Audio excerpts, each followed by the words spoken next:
다 집까지 있다가 아침에 그 구름이 떠오를 때에는 그들이 행진하였고 구름이 밤낮 있다가 떠오르면 곧 행진하였으며 이틀이든지 한 달이든지 1년이든지 구름이 성막 위에 머물러 있을 경우에는 이스라엘 자손이 진영에 머물고 행진하지 아니하다가 떠오르면 행진하였으니 또 그들이 여호와의 명령을 따라 진을 지며 여호와의 명령을 따라 행진하고 또 모세를 통하여 이루신 여호와의 명령을 따라 여호와의 지킴을 지켰더라. 우리 복잡하다는 세상을 살아가면서 이렇게 하나님께서 구름을 올려주시면 성막이 머물고 구름을 걷어주시면 또 진행하고 그런 단순한 삶을 살 수 있으면 좋겠습니다. 그리고 하나님께서 인도하시는 대로 우리가 그 나라를 믿으면서 하나님께 온전히 맡기고 나가는 삶이 되면 좋겠습니다. 오늘 우리 이런 마음을 담아서 함께 찬양하시겠습니다.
하심을 감사합니다.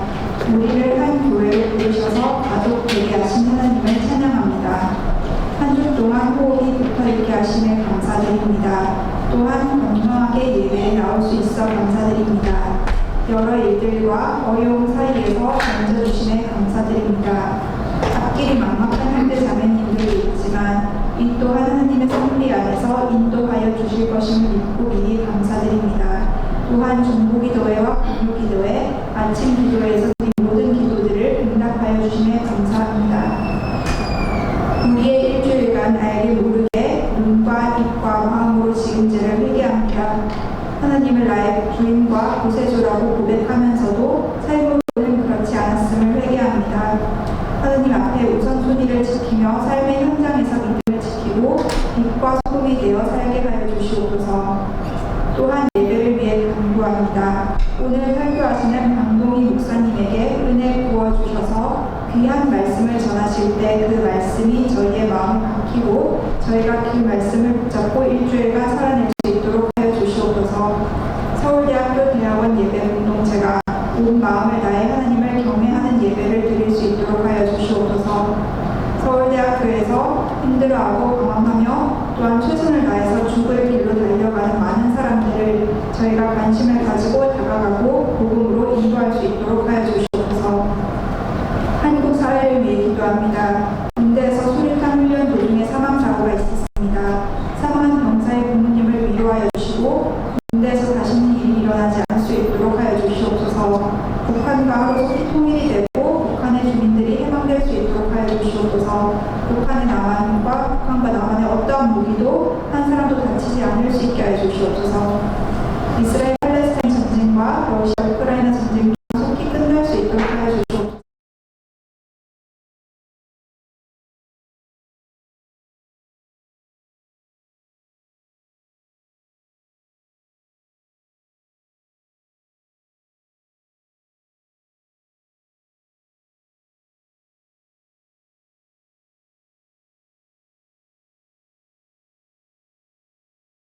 성령으로 인도되어 동정녀 마리아에게 사시고 인교불란에게 고난을 받아 십자가에 못 박혀 죽으시고 장사된 지 사흘 만에 죽은 자 가운데서 다시 살아나셨으며 하늘에 오르시어 전능하신 아버지 하나님 우편에 앉아 계시다가 거기로부터 살아있는 자와 죽은 자를 심판하러 오십니다.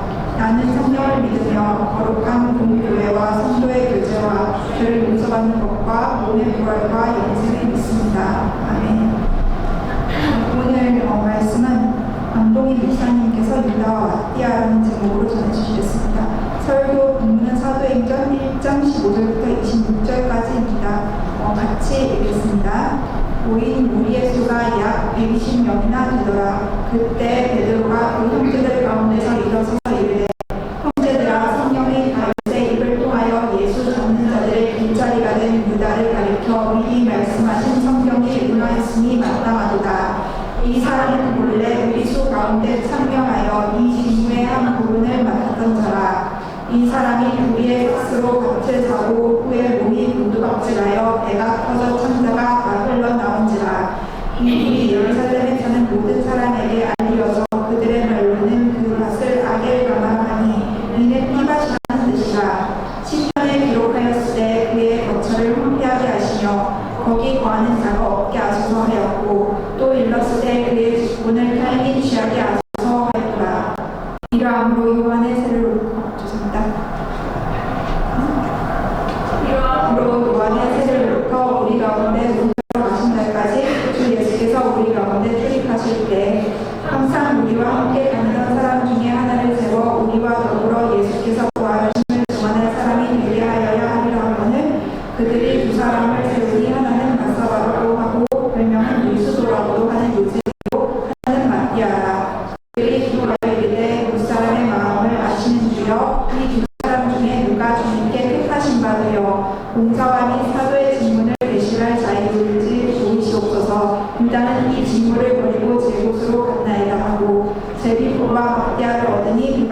하나님 아버지, 이 시간 주께서 주의 보혈로 우리의 마음을 덮으시고 우리가 진정 겸손하여서 하나님의 말씀 앞에 무릎 꿇고 하나님의 인도하심을 따라 나갈 수 있도록 도와주시옵소서. 주여, 이 시간 모든 순서 주님께 맡깁니다. 감사합니다. 예수님 이름으로 기도합니다. 아멘.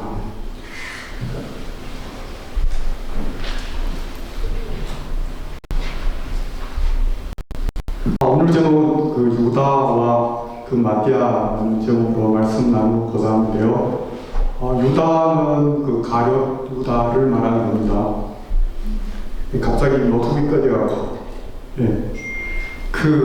왜냐하면 우리 오늘 말씀 보시는 앞에 일상 우리 거기에 13절에 보시면 사도들이 나오는데요. 사도들이 쭉 나오는데 그게 마지막에 보면 야고보의 아들 유다가 거기 있어. 이런 중복되는 유다가 나오죠. 혹시 헷갈릴 수도 있으니까요. 왜냐하면 제가 생각하는 이 말씀 준비할 때 대상하고 실제 이 자리에 오는 사람들은 교회에 처음 나올 수도 있잖아요. 그래서 설명을 하지 않고 지나갈 때 혹시나 오해를 가지고 생각할까봐 설명하는 겁니다. 그래서 지금 나오는 이후에 나오는 유다는 가룟 유다를 말하는 걸로 기억하시고 설교 들으시면 될 것 같습니다. 예수님께서 승천하신 후 제자들은 예루살렘으로 돌아오죠. 그 모인 곳이 다락방이었습니다. 10번에 보면 120여 명이나 되었다고 합니다. 그런데 이 모인 곳에서 베드로가 일어서서 말씀하기 시작합니다. 저에게는 이것이 너무 뜻밖의 일이었습니다. 왜냐하면 예수님을 3번 부인한 베드로가 예수님의 은혜로 철저히 회개하고 돌이키죠. 실제 그래서 지금 나오는 이 베드로는 더 이상 그 전의 베드로가 아니었습니다. 왜냐하면 24장 34절에 보면 예수께서 누가복음 24장 34절입니다. 예수께서 부활한 후에 특별히 베드로에게 친히 갔지만 그에게 나타났지만 베드로는 침묵하고 있었어요. 원래 베드로의 성격 같으면 질문도 엄청 많을 겁니다. 그때 갔는데 왜 안 계셨죠? 왜 저에게 처음 나타나지 않으셨죠? 여러 가지 등등 할 것이 많을 것 같아요. 그러나 그는 침묵하죠. 이런 침묵한 베드로가 오늘 120명이 모인 다락방에서 갑자기 벌떡 일어서서 설교를 하십니다. 그래서 오늘 내용은 주로 베드로의 설교로 되어 있죠. 그러나 그 중심은 무엇이냐면 유다와 오늘 마띠아에 관한 내용입니다. 그래서 그 배경에 대한 설명을 제가 하려는데요. 그 배경을 잘 이해하시면 오늘 말씀에 대해서 핵심을 잡을 수 있을 것이라 생각합니다. 그래서 오늘 그 배경이 어디 있냐? 왜서 베드로가 침묵의 베드로가 갑자기 강력한 지도력을 행사하는 모습을 보였을까? 그 근거가 어디 있을까? 그 성경의 근거가 어디 있을까? 그 생각을 해보니 우리는 누가복음 22장 24절부터 34절에서 찾을 수 있습니다. 그 근거를 거기에서 찾을 수 있습니다. 이 내용을 보면 너무 재미나는 내용이 나옵니다. 그것은 그 시작이 제자들 사이에 누가 크냐 하는 문제로 다툼이 나오죠. 오늘 말씀은 무엇입니까? 사도의 복을 쓴 거죠. 그러면 22장과 연결할 때 이것이 어떻게 변하느냐 하는 그것 관찰하는 것도 너무나도 재밌습니다. 누가 크냐의 문제로 다투죠. 그래서 예수님께서 너희 중에 큰 자는 젊은 자와 같고, 젊은 자란 여기 작은 자, 섬기는 자, 다스리는 자는 섬기는 자와 같을 것이라. 반대로 이야기하는 겁니다. 오히려 크고자 하는 자는 젊은 자가 되고, 다스리는 자는 또 섬기는 자와 같을 것이라고 합니다. 그 예로 예수님은 자기 자신을 섬기는 자로 너희 중에 있다고 합니다. 그리고 예수님은 또 놀라운 말씀을 하시죠. 29절부터 30절. 내 아버지께서 나라를 내게 맡기신 것 같이 나도 너희에게 맡겨 너희로 내 나라에 있어 내 상에서 먹고 마시며 또는 보좌에 앉아 이스라엘 12지파를 다스리게 하려 하노라 는 말씀을 하시죠. 12지파를 다스리려면 12사도가 있어야 되겠죠. 그러나 지금 유다가 빠져서 한 명을 보충해야 되겠죠. 이어서 나오는 말씀이 시몬, 즉 베드로에 대한 기도와 사명 부여입니다. 시몬아 보라, 사탄이 너희를 밀가부르듯이 하려고 요구하였으나 그러나 내가 너희를 위하여 내 믿음이 떨어지지 않기를 기도하였노니 너는 돌이킨 후에 내 형제를 굳게 하라. 내 형제를 굳게 하는 장면이 오늘 우리에게 주신 본문 말씀입니다. 베드로가 이제 드디어 하나님의 그 주신 사명대로, 명령대로 형제들을 굳게 하기 시작하는 장면이 오늘 말씀입니다. 그러나 베드로는 그때는 엉뚱한 말을 하죠. 주여, 내가 주와 함께 오게도 죽는 데로 가기를 각오하였나이다. 무엇을 말합니까? 형제를 굳게 하여야 할지니라 하는 이 말씀을 그때는 이해 못한 겁니다. 그래서 예수님이 베드로에 대해서 예언하죠. 베드로야, 내가 네게 말하노니 오늘 다 울기 전에 네가 3번 나를 모른다고 부인하리라. 그리고 3번 부인한다고 이야기하죠. 그 3번이 아마 베드로를 깨닫게 하는 것 같아요. 예수님의 예언은 이루어졌죠. 베드로는 예수님을 3번 부인했습니다. 그리고 예수님의 기도는 응답되어서 베드로가 회개하고 베드로의 말이 앞서는 습관, 막 다혈질인 습관, 말부터 던지고 하는 그런 습관이 교정이 되죠. 누가 뭐라 하든 먼저 말하고 하는 습관, 그것이 교정됐죠. 그래서 침묵을 하던 베드로가 더 이상 이제 침묵할 수 없는 자리에서 120명이 함께 기도하는 그 자리에서 형제들을 굳게 하는 장면이 나옵니다. 15, 16절, 오늘 15, 16절 보시면 형제들이라는 단어가 2번 나오죠. 그래서 오늘 베드로가 일어서서 말씀하는 것은 이전에 말이 앞서는 베드로가 아닙니다.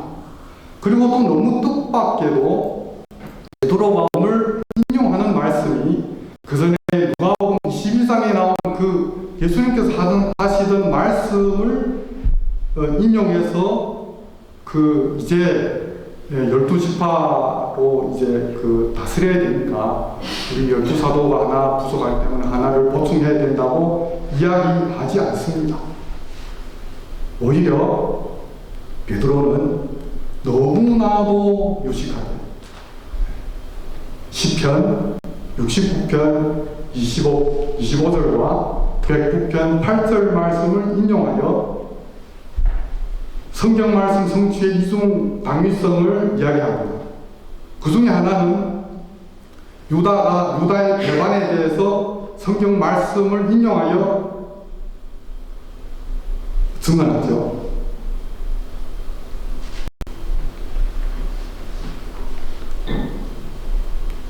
유다의 비참한 죽음을 통해서 이미 기정사실이 되었다는 것입니다. 베드로가 여기서 지적하는 유다의 죄는 16절 보시면 예수님을 체포한 자들을 예수님께 안내한 죄입니다. 베드로는 이것이 성령께서 다윗의 입을 통해서 예언하신 말씀이라고 하면서 이와 관련된 예언으로 시편 69편 25절을 인용하죠.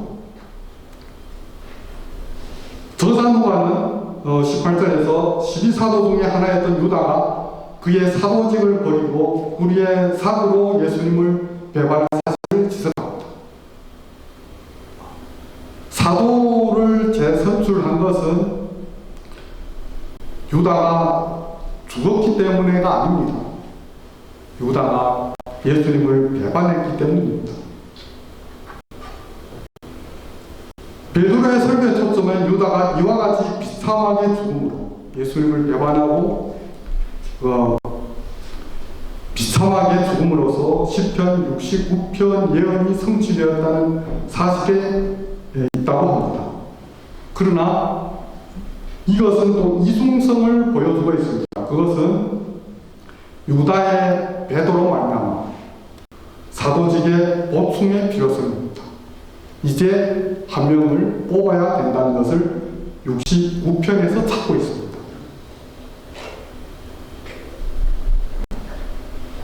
유다의 예수님의 배반과 그의 죽음을 통해서 성경의 성취를 언급하고 그 증거로 10편 60편 25절 인용한 베드로는 이번에는 그 순서를 정반대로 본문 10절 후반절에서 10편 109편 8절 후반절을 인용해서 유다의 빈자리를 채울 사람을 시험으로써 성경을 성취해야 할 당위성을 역설하죠.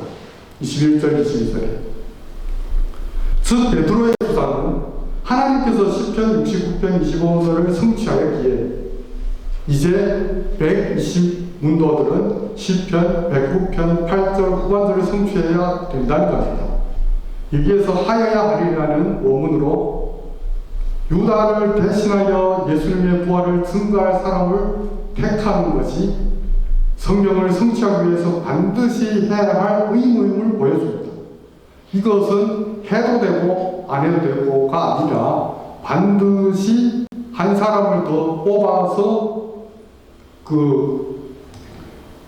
사도의 수에 채워 넣어야 된다는 겁니다. 그 사도로 세울 사람은 반드시 예수님의 부활의 증인이 되어야 된다는 것을 말하고 있습니다. 그리고 베드로는 그 설교의 결론이자 그 선출 조언을 이야기하죠. 21절부터 22절 함께 읽겠습니다. 이러함으로 요한의 세례로부터 우리 가운데서 올려져 가신 날까지 주 예수께서 우리 가운데 출입할 때에 항상 우리와 함께 다니던 사람 중에서 하나를 세워 우리와 더불어 예수께서 부활하심을 증언할 사람이 되게 하리라 하거늘 말씀을 하고 있습니다. 베드로의 설교를 들은 120문도들은 후보자로 두 사람을 첨가하죠. 이 말씀의 배경이 되는 누가복음 22장의 말씀으로 보면 이것은 뭐 첨가하는 정도가 아니라 막 두 파로 나누든 세 파로 나누든 막 치고받고 막 싸워야 되겠죠. 서로 차지하고. 그러나 전혀 우리는 싸우는 것을 누가 크냐, 누가 들어가야 되냐 이것을 찾아볼 수 없죠. 그래서 청가한 분 중에서 아까 21절부터 22절에 나오는 그 조건에 맞는 사람을 선정해보니 두 사람이 나왔죠. 예수님께서 세례 받으실 때부터 이렇게 쭉 부활까지 500여 명에 속한 사람들 헤아려보니 두 명이 나왔습니다. 그 사람은 바로 요셉과 마띠아였어요. 이 둘은 22 맞는 자들입니다. 그러나 여기서 보면 또 재미나는 일이 있죠. 성경에서 보통 앞에서 설명하는 사람, 앞속에 놓은 사람들은 더 중요한 사람이라고 말합니다. 두 명을 연속 말할 때 그렇게 보면 요셉이 너무나도 또 중요하고 이 120문도 중에서도 정말 이 사람이 됐으면 좋겠다는 사람인 것이 분명한 것 같아요. 그리고 마띠아가 나오죠. 마띠아에 대한 설명은 오늘 본문에 나온 후에도 그 후에는 나오지 않습니다. 그래서 우리는 요셉에 대해서 관심 있게 좀 더 구체적으로 설명하고 마띠아에 대해서는 단순하게 한마디로 그의 이름만 소개하죠. 바사바란 이름이 아람어로 안식일의 아들이라는 뜻입니다. 두 후보 중에 한 사람의 이름을 셋을 가지고 있다는 사실은 그 사람이 사람들에게 너무 유명한 사람으로 알려졌고 또 유력한 사람이라는 사실이라고 우리가 알 수 있습니다. 그리고 120문도들에 대해서도 그 사람들도 이 사람에 대해서 마띠아보다 더 많이 아는 것이라고 생각합니다. 모든 사람들이 마띠아보다는 바사바라는 요셉이 선택되기를 원했음을 암시하죠. 그들의 마음은 더 유력한 요셉을 택하고 싶었겠죠. 만약에 120문도가 기도하지 않고 베드로가 변화되지 않은 베드로가 만약에 설교를 했다면 어떻게 됐을까요? 두 명이 두 파로 나뉘어서 싸우다가 요셉이 사도가 됐겠죠. 왜냐하면 그들의 마음은 더 유력한 요셉을 택하고 싶었죠. 그리고 그렇게 결정하고 싶었죠. 그러나 그렇지 않고 또 기도하는 모습을 볼 수 있습니다. 그래서 하나님께 맡기죠. 24절, 25절에 언급한 그 기도의 내용을 핵심으로 그들은 집중 기도를 합니다. 그들은 기도를 마치고 주님의 뜻을 분별하기 위해 제비를 뽑죠. 이 제비 뽑기 방식은 구약의 제비 뽑기 관습에 따라 그 각각의 돌에 두 후보자의 이름을 기록한다고 합니다. 그리고 그 돌을 그릇에 넣습니다. 넣은 후 그것을 흔들어서 먼저 나온 돌의 이름을 선택하는 것으로 보입니다.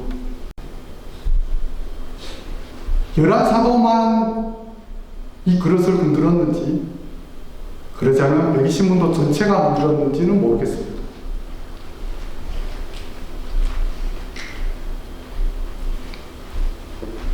그러나 그 이름이 나온 것이 마띠아였던 것입니다. 한 번 흔들었는지, 그지 않으면 11번 흔들었는지, 다수 의결했는지, 어떻게 하든 마띠아가 더 많든지, 그래서 그렇지 않으면 한 번 기도하고 한 번 흔들어서 마띠아만 나왔는지는 모르겠으나, 마띠아가 된 겁니다.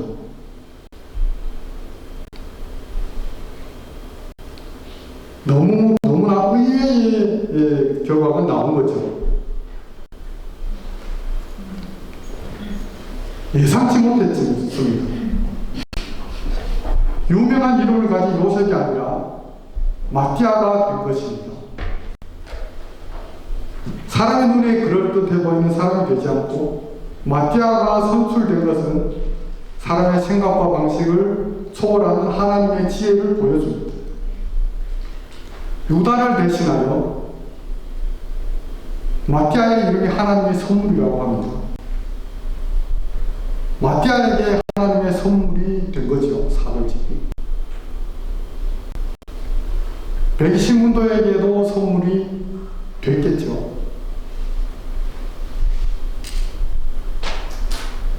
그러나 이것은 결코 우연이 아니라고 생각합니다. 사도직은 아무리 기본적인 자격이 있다 할지라도 하나님의 전적인 은혜 없이는 불가능합니다. 우리가 예수님이 그 사도 베드로나 기타 사도들을 부를 때 그것을 보시면 알 수 있죠.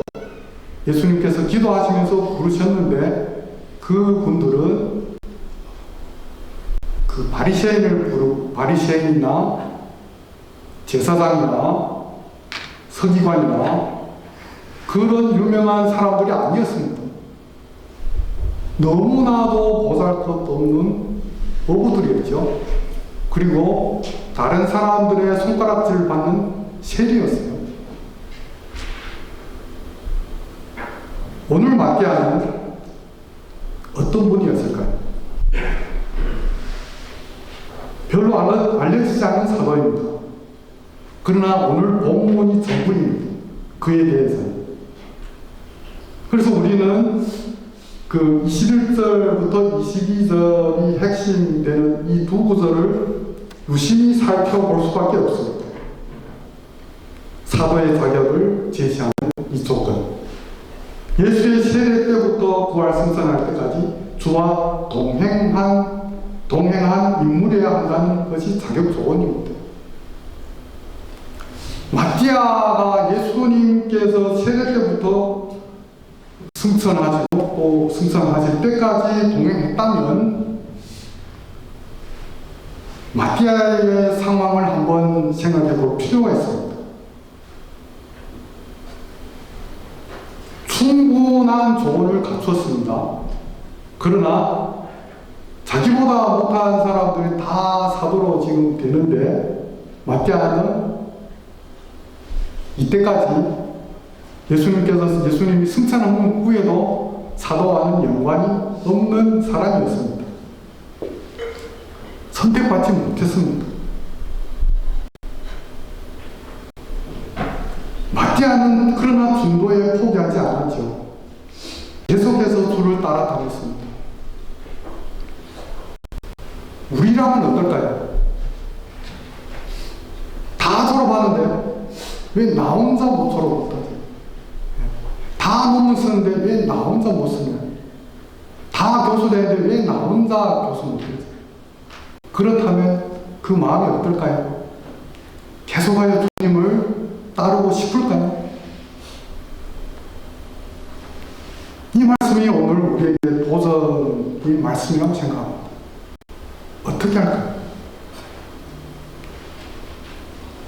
그러나 마띠아는 주님만 바라보고 따랐습니다. 계속하여 승천할 때까지 하늘을 올려받겠죠. 초지일관한 믿음. 예수님께서 우리를 부르실 때 그 사랑을 표시하는 그 믿음. 뭐가 필요 있습니까? 뭐 주겠다 해서 우리가 교회 나오는 것도 아니지 않습니까? 뭐 주겠다 해서 뭐 약속을 해서 뭐 선물 주겠다 해서 우리가 예수 믿은 것이 아니지 않습니까? 우리가 언젠가는 그 전에 한번 우리가 순수한 마음으로 우리가 예수님을 붙잡은 적이 있었지 않습니까? 그러나 그 순수함을 잃어버리고 이 세상의 공격에 우리의 마음이 무너질 때 우리는 주위를 둘러보면서 왜 나만 그럴까 생각하죠.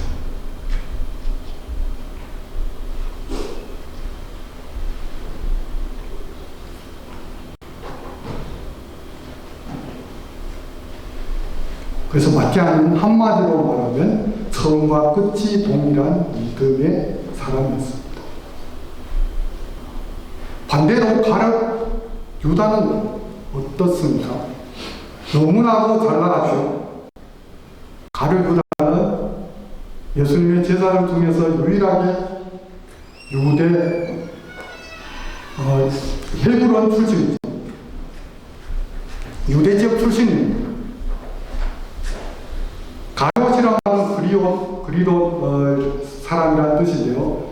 헤브론에서 남쪽으로 한 19km 정도 어떤 마을이라고 합니다. 요수아 15장 25절에 나옵니다. 유일한 남부 유대 지방 출신입니다. 다른 사람들은 다 갈릴리, 연두리 지역의 지방 출신이지만 이 사람은 유대 지방 출신이죠. 그리고 또 가룟유다는 또 남다른 열성도 보였으리라고 생각합니다. 회개 직분을 맡았다는 자체가 그에게 많은 사람들이 신임을 했다는 겁니다. 그래서 초창기에는 적어도 열성을 내고 신임받는 인물이었어요. 그러나 시간이 지나면서 유다는 세상의 욕심에 이끌려 돈의 유혹에 넘어가 스승을 배신해 스승을 배반하고 결국은 자살하고 말았죠.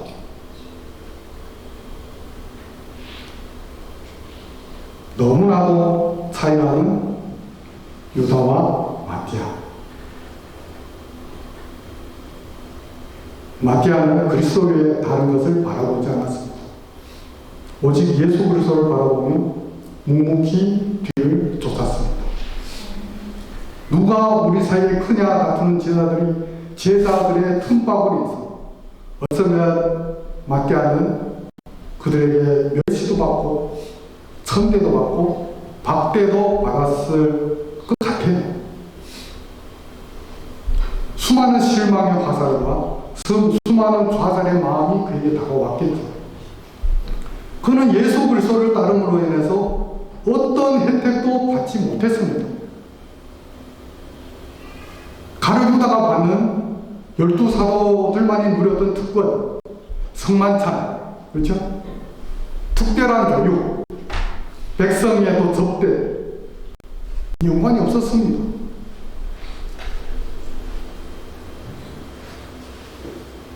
그러나 마띠아는 이런 것과 상관없이 세상적으로 본 세상적인 그 어떤 성공 같은 것과 누가 크냐 누가 작으냐와 상관없이 순수한 마음으로 오직 주님만 바라보고 주님만 따랐습니다. 그 결과는 어떻습니까? 유다는 배신으로 인한 양심의 가책에 시달리다가 자살로 인생을 끝내고 말았죠. 한편 마띠아는 사도의 반열에 오르게 되었습니다. 사도로 택감받지 못해 좌절하거나 절망하지 않고 오직 순수한 동기를 갖고 주님을 따랐던 성도만이 마띠아.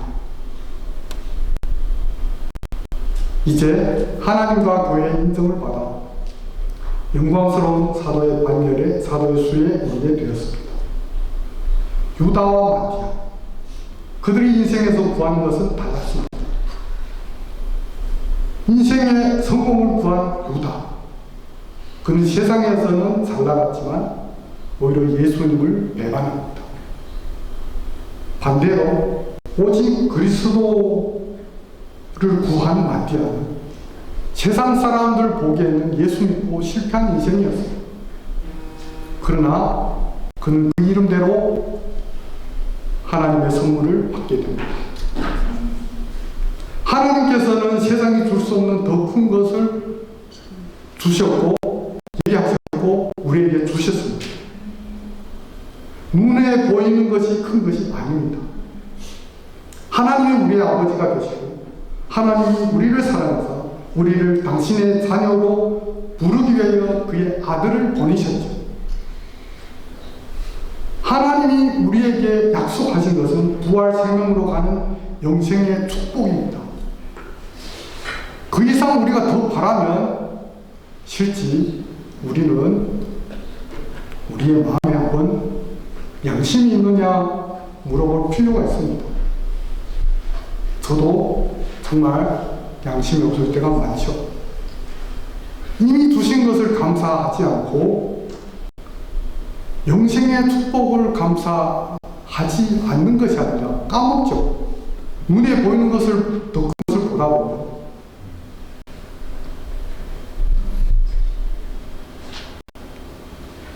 이제 정말 주님 주신 것을 감사하는 우리 모든 형제자매가 되기를 바랍니다. 진정 마티아스는 처음부터 끝까지 시종일관하여 주님을 믿고 따르는 모든 형제자매님 되시기를 바랍니다. 기도하겠습니다. 하나님 아버지, 오늘 저와 마티아에게서 말씀 나눴습니다. 주님께서 우리가 늘 이 수많은 세상의 유혹과 세속적인 세계관 속에서 우리가 유혹받을 때가 너무 많습니다. 주님 이 시간 그리고 우리가 오늘 주님께서 주시는 그 축복에 감사하면서 영광 돌며 그 어떤 세상의 복을 누리지 못할지라도 감사하며 나가는 우리 모두가 다 되게 도와주시옵소서. 예수님 이름 받들어 기도합니다.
우리가 우리 일상생활에서 또 힘들게 벌어서 힘들게 일하려 오는 일부분을 주님께 올려드립니다. 주님, 우리의 이 수고를 주님께서 받아주시옵소서. 우리의 헌신도 주님께서 받아주시옵소서. 그리고 우리가 늘 주 안에서 받은 축복을 누리며 사는 우리 모두가 다 할 수 있도록 도와주시옵소서. 아버지께서 이미 우리에게 모든 것을 주셨으며 우리가 감사할 때가 얼마나 많습니까? 주여 용서하시고 다시 한번 아버지의 이불을 드릴 때 이 모든 것이 주님의 것이고 우리에게 주신 모든 것이 주님으로부터 왔다는 것을 고백하는 믿음을 주님 앞에 올려드립니다. 주께서 돕고 인도하여 주시옵소서. 감사하며 예수님 이름 받들어 기도합니다. 네, 광고 말씀드리겠습니다. 지난주에 우리 송림 장로님, 장로님 외아버지께서 소천하셨습니다. 성당 가정 우리 다 치료해 주시고요. 오늘 예민 작가님께서 감사의 뜻으로 저희들 이따가 간식 이렇게 제공해 주셨습니다. 수련회 광고 드리겠습니다. 이제 수련회가 이번 벌써 6월이 됐는데요. 6월 21일 금요일 오후부터 6월 23일 주일 오전, 주일 예배까지 이렇게 예정이 되어 있습니다. 주제는 깨어있어라라는 걸 주제로 했고요. 우리 시흥 캠퍼스, 작년 시흥 캠퍼스 컨벤션 센터에서 열리겠습니다. 이번에 미국에서 청년 사역 하시는 마크조 선교사님과 그 사모님 되시는 스테이시 혹은 스테이시 조 사모님께서 두 분이 오셔서 같이 해주실 거예요. 이분들 영어로 사역하시면서 또 스테이시 사모님께서 우리말로 또 이렇게 통역도 하시고 직접 설교도 하시고 하는 그런 협력 사업을 하고 계십니다. 마크조 목사님은 그 하와이의 예수전도단 코나 열방학교 있죠. 거기 동부가 DTS 학교장을 지내시고요. 우리나라와 미국 오가시면서 이렇게 청년들 데리고 많이 사역하고 계십니다. 그래서 기대가 많이 되고요. 그 다음에 이제 또 현대종교라는 곳에 소장님이신 박지원 소장님께서 이단 관련한 특강을 또 해주시겠습니다. 그 외에도 또 우리 주강사님들 특강과 선배와의 만남, 그 다음에 레크레이션 이런 것도 준비되어 있고요. 특히 이제 주강사님들께서 금요일과 토요일 밤 두 번의 저녁 집회가 있을 거고요. 저희들이 이날 이제 저녁 찬양하고 저녁 집회하고 또 이렇게 모두 다 모여서 깊이 기도하는 그런 시간도 가지려고 합니다. 그리고 작년과는 달리 그곳에서 저희가 주일 예배까지 마치고 오려고 하니까요. 혹시 금요일 토요일에 합류 못하신 분들은 주일날 또 아침에 시흥으로 가셔서 같이 예배 드리고 이렇게 돌아오시면 좋겠습니다. 특히 주일날 아침 예배는 저희 찬양팀에서 하게 예정되어 있습니다. 그래서 많은 참여 바랍니다. 네, 많은 참여 바랍니다. 그런 값은 있습니다. 네, 다음에 일어나셔서 저희 결단 찬양하시고 목사님의 축도로 오늘 예배 마치도록 하겠습니다.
지금은 우리 주 예수 그리스도의 은혜와 하나님의 극진하신 사랑과 성령의 강화 교통하시니 오늘 마띠아 사도처럼 오직 주를 바라보며